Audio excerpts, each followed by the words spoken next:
we're just trying to see if we can steal you down here in the pits. How are you doing? Are you staying cool? Yeah. Are you? Does it look like it? Yeah. No, it is hot. I agree. Hey, will you tell us the story real quick of Nodak Speedway and the front bar on the race car needing to be replaced and how your mother-in-law came up big for you earlier this week? Yeah, so we bent the bumper in the heat race, got into Brady, and folded the bumper in, V'd it into the nose, and the nose was all messed up.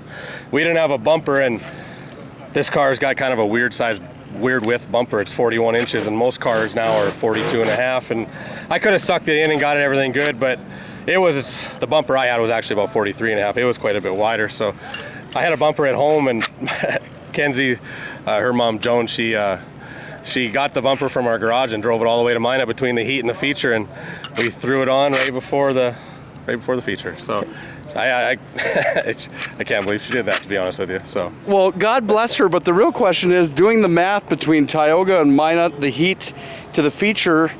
Any idea how fast she was going delivering the piece? Yeah, she wouldn't want to.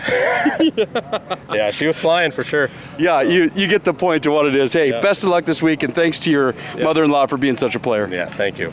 That's the dark horse, Travis Hagen. It's a family affair when you go on the tour, and you need the support of all of your troops in order to run at the front. That's what the dark horse looks to do again here in the 2024 Dakota Classic Modified Tour, powered by Industrial Electric.